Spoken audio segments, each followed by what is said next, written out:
And what's going on, everybody? Welcome back to another episode of the Designated Players and MLS podcast. While we're sitting here, sitting through yet another stupid and annoying international break before the conference semifinals, there's still lots of drama that has gone down for teams who are no longer involved. Luciano Acosta wants out of FCC. SKC is cleaning house. Atlanta's making comments on players they've sent out. It's all going down. And today we're going to cover it as well as a whole bunch of other stuff, I'm sure, because we can't avoid going off on tangents to save our lives. I'm Andrew, that's Connor, and here is this week's MLS news. Connor, we're watching the Jets do some good things. You just got done working way too long on the weekend, but now we're ready to talk about the greatest league in the world. How you doing? There's no we. We are not watching the Jets. You are watching the Jets, which means there's going to be a lot of edits because you're going to just randomly start yelling during the episode. I know how this works. It's not my first rodeo. Well, to be fair, I don't stop and yell like at the Jets anymore, but my face probably will be turned away when I'm not speaking to make sure that we're watching all the games because, this is the road to the Jets Super Bowl. It starts right now. 11 and 7 or 10 and 7, get into the wild card and then go on a run. So, You are an I, optimistic person, my friend. I mean, what else is there to be other than absolutely optimistic? Like I believe the we opposite is called being a Mets fan. like how I'm absolutely optimistic that you've got a pretty mid scarf today. Well, you would be optimistically correct. Not because it's a mid team necessarily, but it's just not a great scarf. It's inaugural season too, so I mean, can't even say the inaugural season team is mid. They were garbage. Good team now, garbage team then. I guess if you average it out, it is mid. So, That scarf was about $1 on MLSsoccer.com, if I remember correctly. They were well, that trying was to get before Messi came in. So now it's yeah, like $20. but that was before Messi and before they got good. It was like right before they got good. They're like, all right, it's this team hasn't won more than like 12 games all year. Or in their entire history here, and we've got their scarves just sitting in our warehouse. How do we get rid of them? $1 sale, yes, please. It cost $1 for every win they got that season. I wish. Um, yeah, I've also gone with the same team, but a much cooler scarf. Because if you're telling me that I've got an excuse to bring out not only the FC Cincinnati, but also racing wiener dogs, They don't I really mean, look like they're what am I racing. going to do? Say no? Like, what type of person would I be if I said no to that, you know? They don't really look like they're racing. They look pretty stationary to me. I don't know. Well, that's check your eyes, dude. I don't know what to tell you. Well, we got a lot to cover, and there is a lot to talk about because I'm not sure if we're going to have the same feeling on some of these, but I figure we start. We both got the FCC scarf out. Why don't we start with FCC?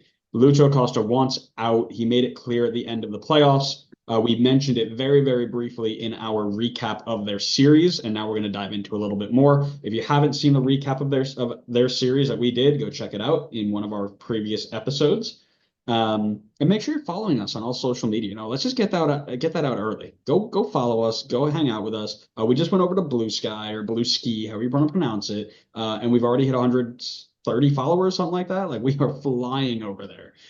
So we will go and continue to work over there. Go hang out with us.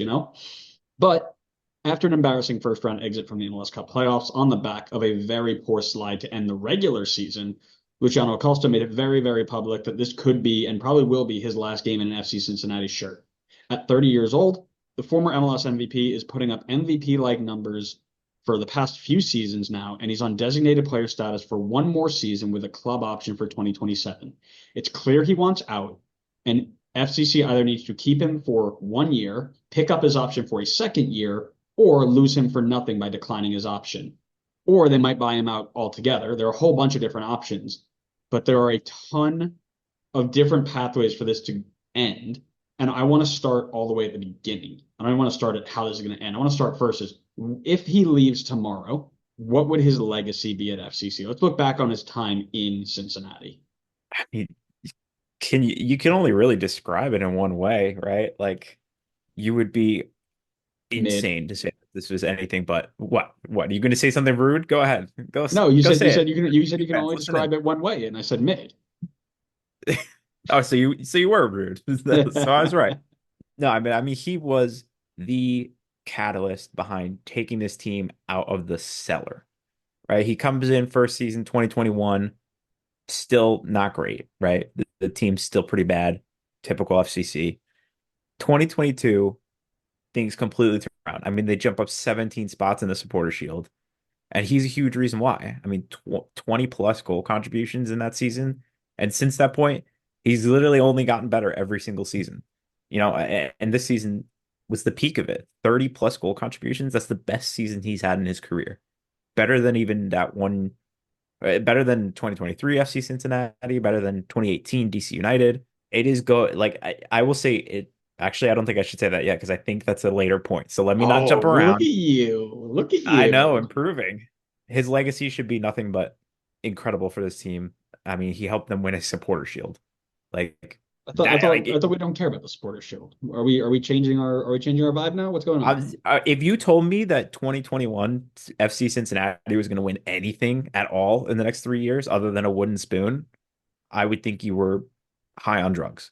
But yeah, I mean, his legacy should be immaculate for this team. And I understand things are not ending the way that I'm sure people were hoping for, but you cannot just erase all of the production and complete turnaround that he helped make for this team. I mean, you could, right? Like, what do you get? Like three playoff wins, a plate to eat dinner off of one day. He got a plate because he was cooking. Nice, good. No, let's be real about this. He is going to go down as one of, if not the greatest player in FCC's very short MLS history. I would Um, say he is right now. I would oh say yeah, he is if FCC's you greatest think ever player. yeah, if you think FCC Mount Rushmore, right? Like we go back and redo Mount Rushmore. He's first name, first name, first ballot. Like there's He's all four no spots on the he, Rushmore. he is he's all It's four just four spots. different facial expressions from Lucci or Lucho.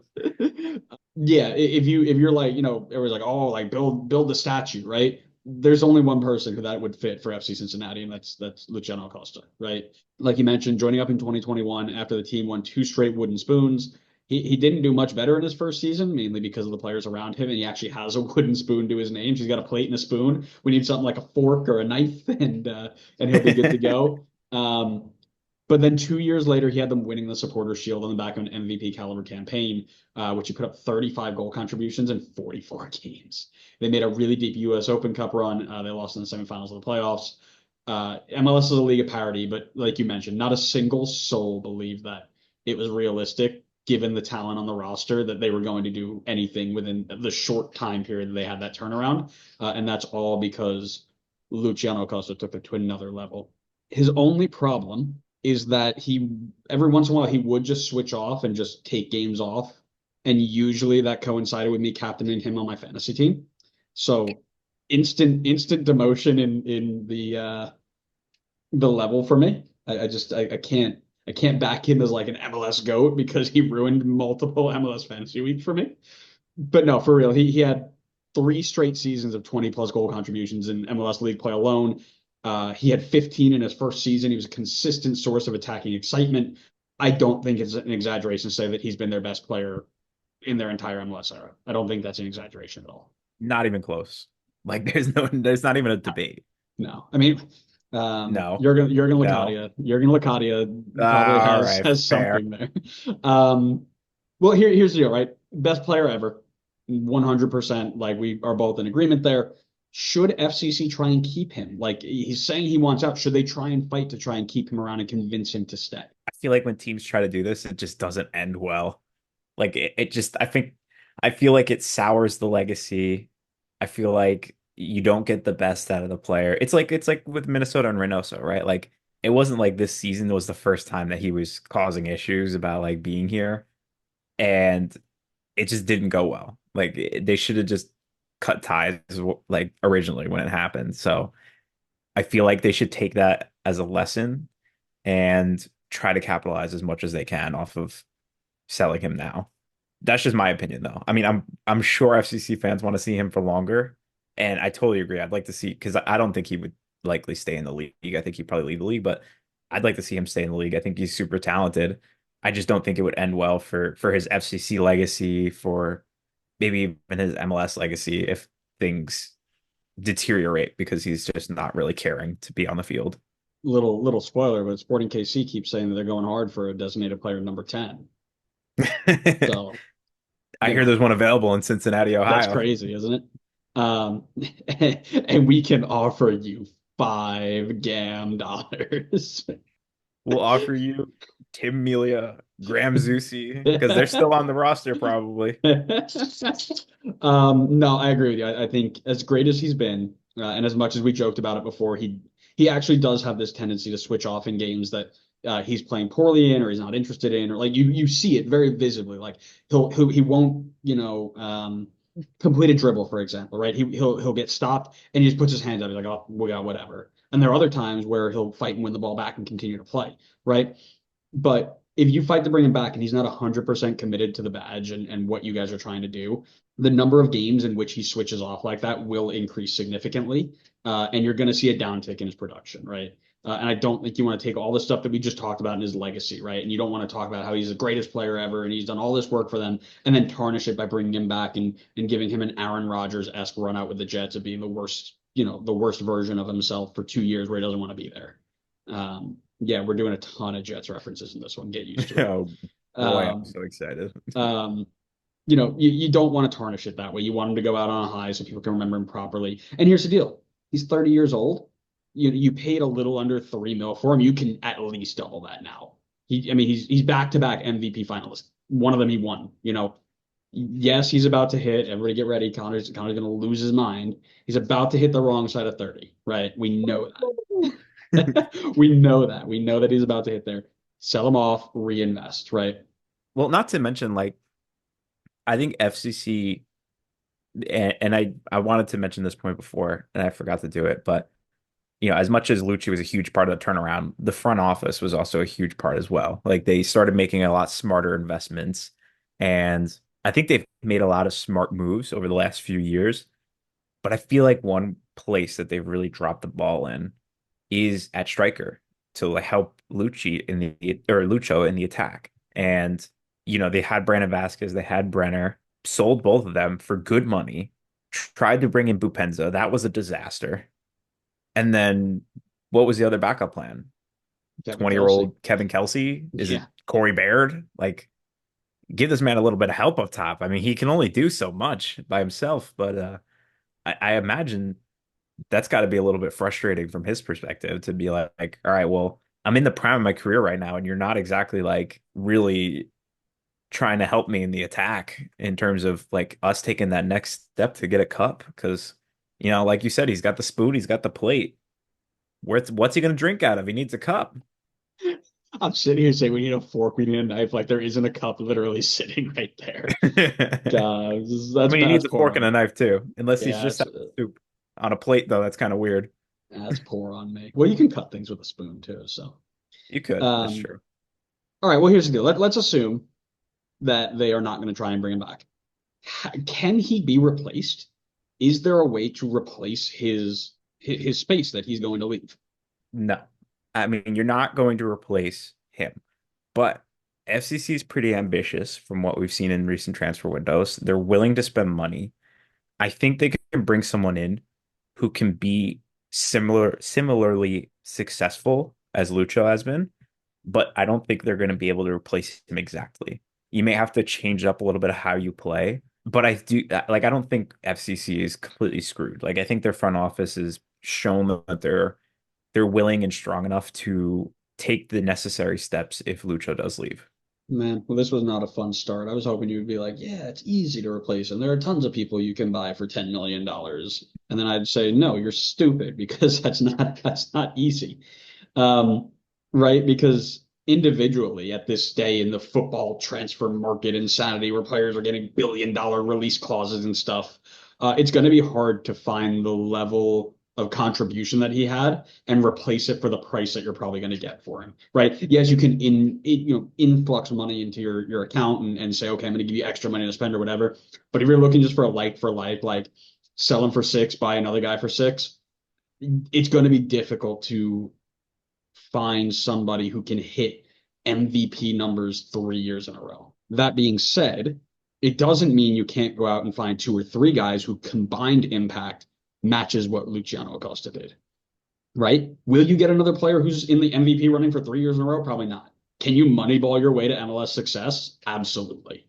Absolutely, you can. And guess what? We find a way to do it every year with our statistical team of the year. And we're actually doing an off, Connor doesn't know this yet. We're doing an off-season series where we're going to analyze tons of other leagues and find the right fit for everybody who needs something. So that's Connor and I's off-season project. It's gonna be great. You know what? If we didn't have 15 other series that are on the list already to do, that would sound like an enjoyable series. But considering there's like 14 others we still have to do as well, I'm not looking forward to that. We need more days in the week. We need more days in the Or week. just a smaller list. No, why go smaller? Everything's got to be bigger. It's always about size. Size matters. All right, Mr. Texas. Everything's bigger in Texas over there. Well, I'm in South Carolina, so It's all the same. feels like it. Um, that is pretty much all that I've got. You want to add anything else for FCC? Nah. All right. Well, let's shift I conflict. think we're pretty cleaned house there. No, I didn't like that one. Clean out of ideas there. Yeah, we're gonna keep you quiet. I'm glad I have control over that. You've lost your privileges to speak. Yeah, let's switch conferences and we will go ahead and move to Sporting Kansas City, who, after missing the playoffs in the 2024 season, have decided to clean house. Over 800 total combined appearances will leave SKC this season, including many familiar faces like Remy Valter, Andre Fontas, and then the two that we're going to focus on the most, Tim Melia and legend Johnny Russell. So, like Luciano Acosta, let's go ahead and talk about the legacy that Melia and Russell will leave behind. Talk about like consistency of the old SKC guard. I mean, these guys were right there in the thick of it. I mean, these are I can't speak on behalf of SKC fans, but I would I would be shocked if they didn't say that both of these guys are club legends for them. Johnny Russell has played nearly 200 times, or he's in all competitions. He's definitely played over 200 times for them. And while he's definitely had some not so great seasons in the last few seasons, at his prime, he was one of, if not the best winger in this league and helped them to a lot of successful seasons. I mean, 2018, 2020, 2021, all three of those seasons, top five in the Supporter Shield. So he has definitely been very impactful for this team. I don't think you'd look at him as like he's the best player SKC has ever had, but I think people will remember him very fondly for what he was able to bring to the field. Tim Melia, on the other hand, I mean, SKC's already got a very like strong goalkeeper bunch in their history, and Tim Melia has absolutely just thrown his name right into that list. This man has been here forever since 2015. He has been with SKC, and he has played over probably like close to 300 or over 300 times for this club. I mean, if that doesn't say club legend, I don't know what does. He's been there through tons of success for this club. He was there when, talking about that consistency era. He was the guy in goal for them. Lots of really good seasons for them. Maybe not so much in these most recent years, but I think it was definitely the right time to move on. But his legacy has been imprinted on this team, no question about it. Go ahead and stop reading my notes, please, because I don't have a lot to share after that. That's fine. That's usually how we like it. Less talking from you, more talking from me. Oh man. Yeah, what's funny is I literally had something very, very similar to Melia, right? Like SKC already have a really rich history, and these two are going to be up there in that history, right? Melia leaves the most appearances for a goalkeeper, as well as saves, shutouts, and is one of the best penalty kick goalkeepers of all time. And he will be remembered among the likes of Jimmy Nielsen and 2000 MVP winner Tony Meola, who, as we know, is the undisputed most impressive MVP campaign of all time. Johnny Russell Chill. leaving. Johnny Russell leaving as the third leading goal scorer in history and joint third in assists. By the way, no idea Johnny Russell played that many games. I thought he'd be down like the 102, 103. To be 200 plus is insane. Oh man. Russell never actually won any silverware with the club, but Tim Melia, 2 US Open Cups. One doesn't count because it was against Red Bull, so they probably cheated because Red Bull don't lose unless they are cheated against. And he's also goalkeeper of the year, something I didn't know about. in 2017. So yes, they will go down in Sporting Kansas City history as some of the best to ever do it. But with this mass exodus of players leaving, not just Melia and Russell, but as we mentioned, Remy Voltaire, Andre Fontas, and then a couple of other players as well. What do we think SKC's transfer strategy is going to look like in this upcoming window? Because they are low on numbers and they're going to need to revamp. I don't feel very, what's the right word? Optimistic for their transfer strategy because they've been really bad with their transfers over the last few years. Not necessarily like, oh, they've brought in guys and they swung and missed, which I mean to some extent they have, but it's just like it feels like they just really haven't tried that much. Because this is like talk about the team of a pinnacle of consistency. I mean, I'm just looking at the last few windows that they've had. They just don't spend money, like really ever. They spent 4.5 in the 21-22 year, and they didn't spend more than 2 million euros on a single player.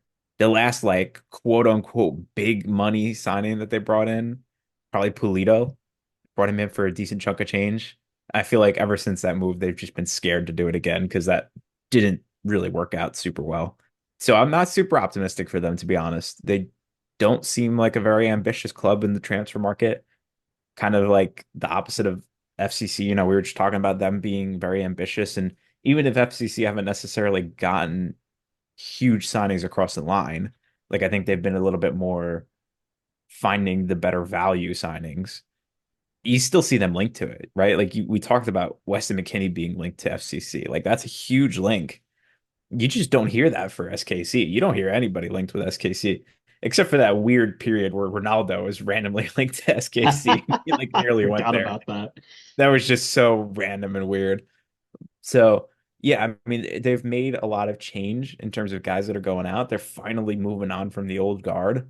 But I'm not sure how confident I feel in them being able to make the right signings, especially because feels like, they swapped out players, but everything else feels the same. So I don't know why things would magically change all of a sudden. I don't disagree with you in the way that they haven't done as well, but they don't have a choice here. They need to go big. They need to fill in as many roles as possible. I think right now the game plan would probably be to hand the keys to John Polskamp, mainstay in the U.S. youth national team setup. He's probably going to get started in with the number one role, but they're going to have to bring in a backup for him. They're desperately short in the center back role, short in midfield.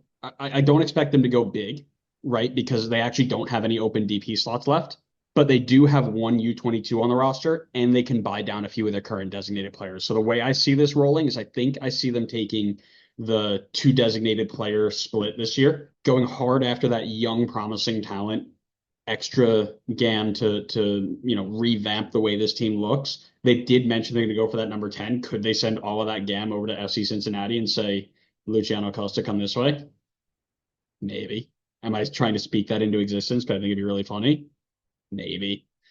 But I don't see them, unloading and trying to bring in three, like sending all the other designated players off and bringing in three brand new ones and all that good stuff. I think that they're just going to nice and easy get See, one of those guys bought down, mhm. get I'm trying to look at here. I think it is Radoja is the guy who I think is the most. I'm just trying to look it up here. Yeah, I think it's Radoja. Radoja gets bought down. You got your two He's a designated. designated player right now. Yeah, I think so. Yikes. Not that he's necessarily a bad player, but he's just not a It's just not a designated player designated quality. player, right? No, I get it. Your designated because I thought Russell leaving would have opened a designated player spot, but it didn't. It is Polito, Radoja, and Shallowy, and you've got now. I believe Voladair was let go. Is that right? And Oh no, sorry. Well, there was his contract was exercised.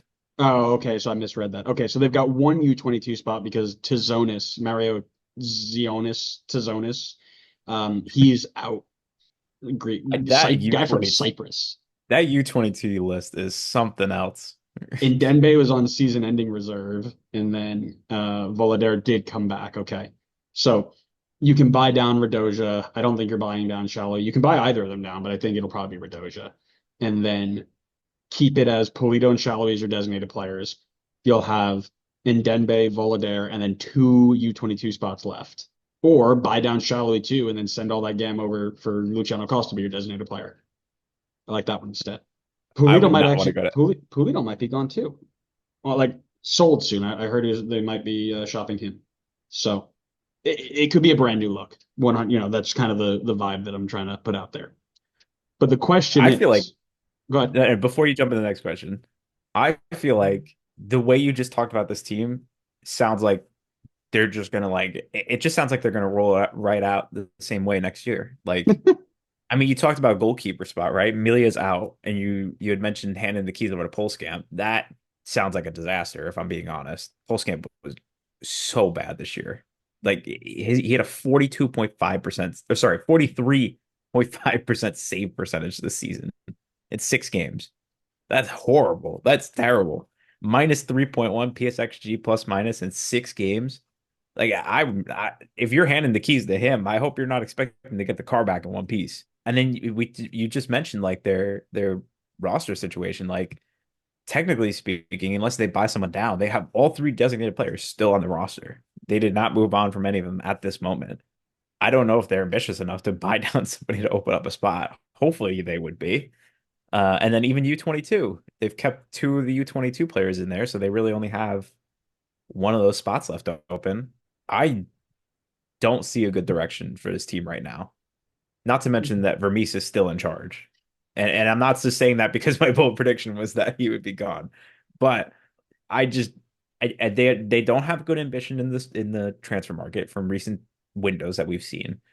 The roster's still pretty like set in stone. It's not like there's a lot of flexibility at the moment. Like the most they can do is probably buy down one guy and then bring in another designated player. But I don't know if I trust them to make that right move. And they can bring in a U22, but I don't like the direction of this team right now. Like this was long overdue. They needed to move on from the old guard already, and they're finally doing it now. But it just feels like it's so late, and there's a lot of work to do. Man, we talk about SKC a lot, right? When it comes to this sort of stuff, and they're just so weird. They go from just go 2018 down, right? First in the West, third overall, 11th in the West, back to first in the West, third in the West, 12th, 8th, 13th this year. Like they're due for one random weird breakout. So just be careful. Careful with your predictions. They're gonna have to be clever, right? There's no way you can roll this back out the way it did and just be like, deal with it. There's just you just can't do it. So you're gonna I mean, have do to, you really think they have the capability to be clever? Be yes, honest. Like, yes, do you 100%. think they do? Yeah, 100%. Because they know what it takes to win in the league. Peter Vermeer's been around a long time. They may not have as much flexibility as I am predicting them to have in terms of like being able to move people, all these people around. But I think they do enough to open up moves for one or two big players. They need a number 10. They've made that very, very clear. They have to get a number 10. I think they find a way to do that right here, right now. And from there, I don't know where it goes, right? I think they're going to go two designated players. What happens after that? What sort of U22s they invest in, where they invest in? They're going to need to go deep in the back. Does that come from the college? Does that come from the youth setup? I don't know, but they have to go deeper in the back. You're going to need another goalkeeper. Maybe you go out and sign somebody, another MLS vet who's been around. I don't see them not doing anything. I don't think that's the thing. Well, they like you said, they have to do something. You Yeah, can't there just get you move on from all these players and do nothing. right. I mean, you can. It just would go really poorly. I Well, mean, that begs the question then, right? Let's assume whatever happened. You can assume they go and invest in Ronaldo. They bring Ronaldo back from Saudi Arabia. They finally complete that arc. You can say that they don't do anything. They actually sell everybody except 11 players. They just roll 11 players out for the rest of the year. Is this the last roll of the dice for Peter Vermees? I mean, I thought his last roll of the dice should have been this last season. I mean, that was obvious. I haven't talked about that 500 times already. Like you said, there was periods of time where they were fluctuating up and down and up and down. And fine, if you want to stick with Vermees while he's doing that because he has these strong seasons, I think that's fine. But you're 3 seasons on the bounce now where the team has not looked good, and I just don't know how much more of a leash he's going to get. Like it just feels like he's outdated at this point. Yes, there still have been somewhat recent seasons where SKC were good, but the last one was COVID, like you said. And then before that was 2018. Like 2018 MLS is a completely different look from 2024 MLS.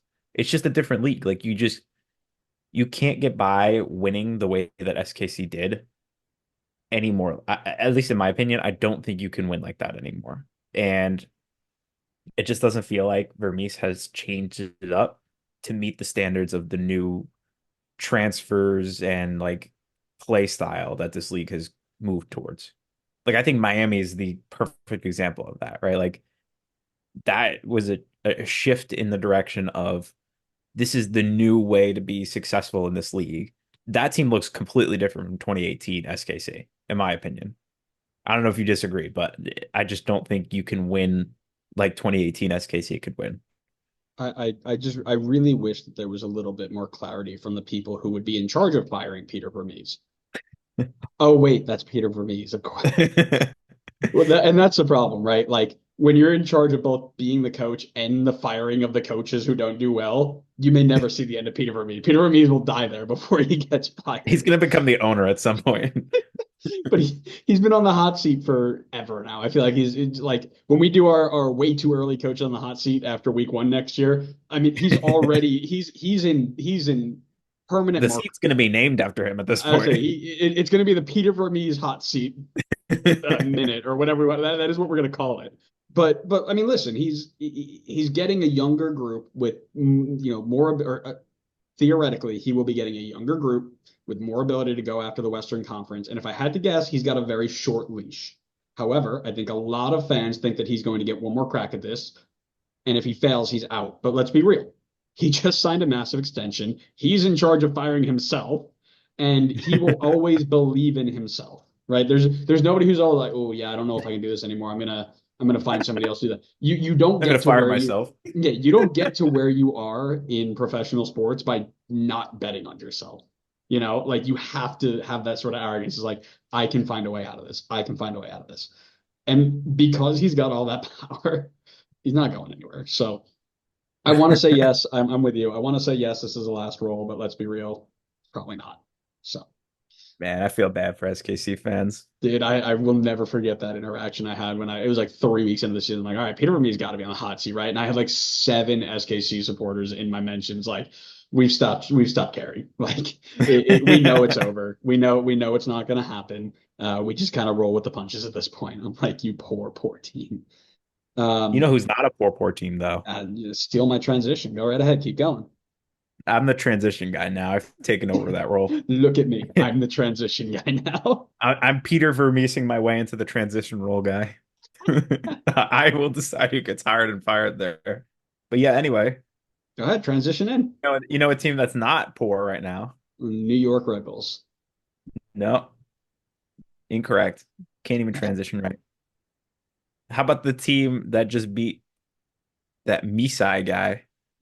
Geriatrics FC. Great job. You beat down Geriatrics FC with Geriatrics FC. I could have gone to a retirement home and watched that game. Ooh. No, let's be real about it, right? Atlanta United, they've completed one of the most improbable upsets in MLS history, second only to the Red Bull beating Crew. And not just because of the team across from them, but because halfway through the year, they absolutely gutted, and I mean gutted, their team. They sent their two best attackers and their most promising left back packing. And they were basically preparing for a rebuild. Oh, they also fired their coach, by the way. Sorry, in case you forgot. And then there was an interview. Mike Conti did an interview with Garth Lagerwey, and he was extremely blunt in his assessment of the situation. He states, and I'm paraphrasing, that they were not going to win anything with that group. The personalities in the locker room and the mentality that they had was not going to get them anywhere near a title. He then goes on to say something along the lines of that they had some folks in there who were not committed to being in Atlanta long term, and that there's nothing wrong with that. But if they didn't want to be here, they were going to go get guys who did. Your thoughts as a fan of Atlanta United, your thoughts on your owner taking that approach. Listen, I mean, we've complained so many times about this league, about a lack of transparency. You can't get more transparent than that. That was Yeah, straight big to the, facts. he just cut straight to the chase. He was as blunt as possible. I can do nothing but respect that. Like regardless of whether or not you think like him making these comments now in the season or just at any point about these players, regardless of that, like I respect the fact that he's just willing to come out and say it and be honest. I think it's good for the fans, it's good for the league. It's just good. Like I especially think it's good for the fans because then you have an understanding of like why the club is making the decisions that they are making. And then I feel like you can more understand where they're coming from and less have these feelings of like when Yakimakis was first moved on, we are like, what the hell is going on? Like nobody saw that coming. Now you look back on it, it's like, okay, maybe this makes more sense now. So I 100% I like it a lot. I hope that teams embrace that more. I'd like to hear that more from teams so that fans have a little insight as to what's going on. It's not just like this closed door that people just have to sit and see what happens. And to be honest, I like the if that's the case, if that's true, then I like that that's the direction that he wants to go. He wants to build consistent winning in this team. You're not going to get that out of people who only want to take a pit stop here, collect a check, and then move on. So I think Lagerwey is doing a good job of cleaning things up. Obviously, he wasn't going to come in and just make them a superstar team all of a sudden. Like there was a lot of things to clean up. He seems to be doing it, and he's doing it well. Like he moved on from these players while bringing in a ton of money, and the team is poised to make good steps in the right direction. So very happy overall with everything.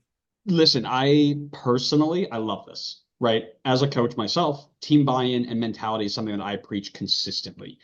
You really see the difference in performance when every single person believes in what you're doing and are there for the same reason. Atlanta, with all the talent that they had, they were floundering. It was very clear that they had all these great pieces and it wasn't coming together. And this is likely in part to the fact that when things got tough, they didn't push through, and because they quit and they didn't care, they didn't get results. To move them on, make bank, by the way, and prepare to have people who are ready to fight for the badge. That is really smart from the owner. I think that's really, really good decision making, and it sets people up like it, not only just the team. That should get every fan in Atlanta to be like, oh, you care about this team. That's insane, right? Especially with somebody like Arthur Blank, who has a football team and I believe has other investments, question mark. I I know wouldn't be I know he's surprised with if the he's Falcons. invested in the Hawks too. Yeah, I know he's with the Falcons, right? But we've seen that all the time. Like Robert Kraft is a perfect example, right? Like, oh, I've got the Patriots and these other people. Cool, right? You've seen so often the multi-P owner people. Red Bull's another good example, right? Like we're one of six and we're number Don't seven on a worry, six Jurgen person Klopp's gonna list. save you. We're one of six and we're number seven on that list. But so often you see MLS teams just kind of tossed to the side and they're like, we gave you a $6 million player, just accept it, right? But to have them go out and be like, no, no, no, no, no, no. We are going to fix this properly. Really, really exciting. Now, that comment that he made, right? Like, we want people who are going to be here. We actually just mentioned before. You don't get to where you are without having a bit of ego and a bit of arrogance in the professional game. You have to have some sort of bet on yourself mentality, right? Are you able to balance the ego that you want in a locker room as well as the ability that comes with players to win trophies? I mean, I think they can make it work. I mean, you got to bring in the right coach who can do that. But I mean, Lagerwey did it in Seattle. It's not like there weren't high profile players that played in Seattle. And they did it for a long time while incorporating youth players in, incorporating league veterans in, and incorporating like high profile people like Obafemi Martins and Clint Dempsey into the team. It's possible. He's done it. I think he knows how to find the right person in charge to be able to manage all of those things. So I think there's 100% a pathway forward. I think it's the right way to go if you're looking for consistent success. It's a bit different from like the policy that I feel like the league has kind of gone towards, which we've talked about a number of times of buy low, sell on, like in terms of South American talent or even just like academy talent. If you're going to have consistent success, you're going to need like you're going to need to bring in players who are going to stick around for a while, which is different from Atlanta's typical transfer policy, which has been buy South American talent and sell them on the Euro. Almiron attempted that with Barco, Thiago Almada. It's gonna be a shift, but I think it's it's a good shift to build some more consistency because Atlanta really hasn't seen that consistency since pretty much Almiron, or really, I guess, since Frank DeBoer left. I think that's really the problem. We just need to get Frank back. Yeah, I don't like scoring goals either, so I too would look for that. He scored tons of goals. We finished third in the Supporter Shield. Wah, wah, wah. Don't make fun of my team. Don't make fun of my hero, Frank DeBoer. Oh man. This is the coach's catch 22, right? There are a handful of players in this game who are just insanely talented and better than everybody else. The problem is that they know it, and the ego and arrogance is a part of how they got to be where they are today, like we've been talking about. To say that you can balance ability and ego, I think it's a tough ask, truthfully. I think there are some players you just kind of have to bite the bullet and be like, okay, once you cross a certain line, Reynoso, Giacomakis, all right, off you go, right? But there is some sort of balancing the ego and the ability. But it is important you get it right, finding that line and getting it right where you allow somebody to be like, yeah, man, I am the best of the best on this team and you're going to deal with it without letting them get just silly with what they're doing, right? When you find that perfect combo, you pay him big and you don't let him go because you can build around that. And that can be a really, really good cornerstone for your team. Yeah, you know who that is? That's your Nico Ladero. Yeah, yeah, for sure. That's a great example of that. Garth Um, Lagerwey knows a thing or two about keeping a Nico Ladero on your team. so Orlando's about to make a trade. Nico Ladera at 35 years old for every dollar of GAM that Atlanta has. Trade him for 40-year-old Brad Guzan. He's still You in his don't want to let prime. go. You don't want to let go of Brad. Don't do that. That's USMNT Okay, we'll, 2026 World we'll Cup starting goalkeeper, Brad we'll Guzan. trade it. We'll trade him for Josh Cohen because we don't need him anymore. Oh man. Well, like we said, now there's this outward conversation that they are focusing on a certain type of player. So, do we see a shift in their transfer strategy going forward? You can see kind of the theme of the episode here. 100%, 100%. It's not going to be. Is kind of what I was just talking about before. It's not going to be. I wouldn't think it would be your Almadas, your Barcos, your Miguel Almiron signings anymore. It's your guy. Honestly, it's your guys like Yosef. You bring in Yosef and you lock him up. You know, like he's someone who had it not been for injuries, I think would have stayed on this team for a long period of time. I think he was happy to be there, and he was continuously successful. It's the archetype of Seattle. It's the reason they made the playoffs so many seasons in a row because they found players that were looking, I guess maybe looking for a home or found a home, and they locked them up. They paid them their worth. They locked them up, and then it wasn't a situation where you were looking to just buy on or buy low, sell on, and then have to redo the process every time and cross your fingers and hope you're finding a gem every single time. But I'm excited for their strategy because I think it'll bring more consistency to a team that's been very inconsistent over the years, and we could see, fans can have more attachment to a team when you get to see players year in, year out, as opposed to seeing little cameo appearances before they go jump off to Europe or get sent back to South America. So 100% there's going to be a shift in the transfer strategy, but I'm looking forward to it. I'm super interested in this, right? Because you kind of have gone and put yourself in a hypocritical situation, right? Where he starts off and he's like, I'm looking for players who or saying that there are players in his locker room that were looking for their next move and that's okay. But you want people to be focused on the here and now. How are you also selling it to young South Americans, young European, young any people who are not in the end of their career to say this is where you want to come? And one of the ways I think they get away from that is a trend we've seen in MLS in recent years, where you are going to start targeting the non-top five leagues in Europe. They're 24 to 26-year-old players who are just getting in the prime of the career, but they're not in the view of these big top five Premier Leagues because those guys are on those teams are looking for 17, 18, 21 years old. You turn 22, goodbye. Right. If you're not in the Prem already, you're not getting there. Right.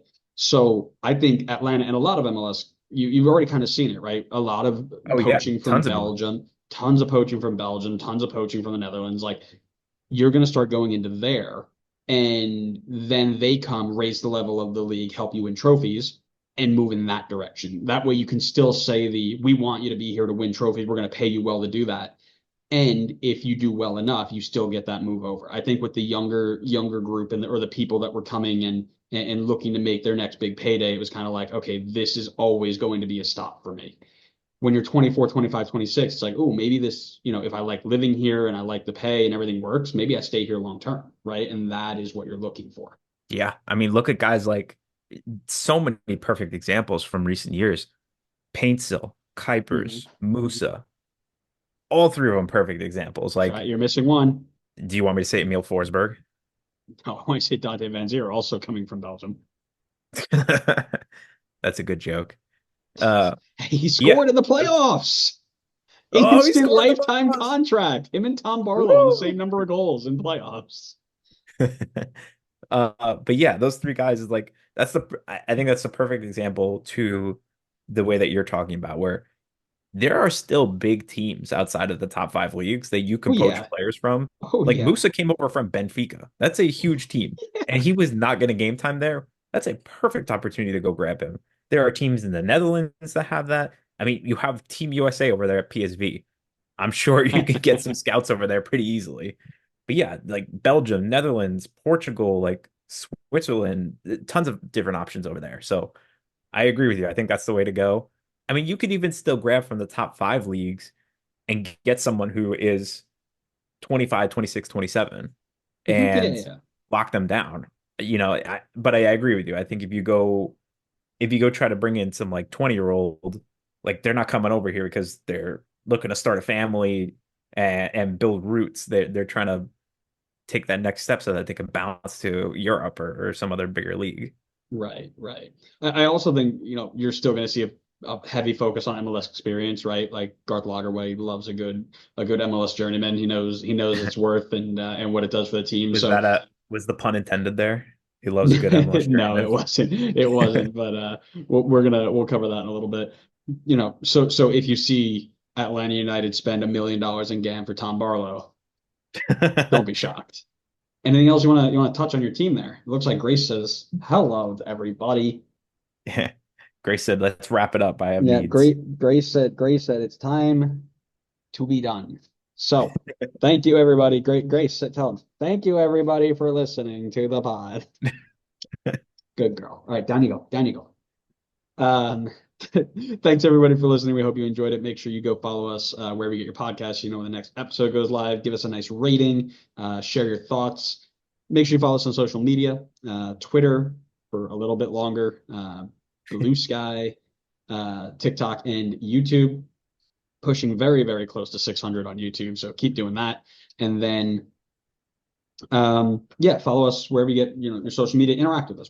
That's what this is all about. We love chatting with you guys. I just had a really good conversation about Philadelphia Union and Jim Curtin and Ernst Tanner with some Twitter users. So stick on and keep chatting with us, guys. So thanks so much for listening. We hope you enjoyed it. We'll see you next time on the next episode of the Designated Players and MLS podcast. See ya.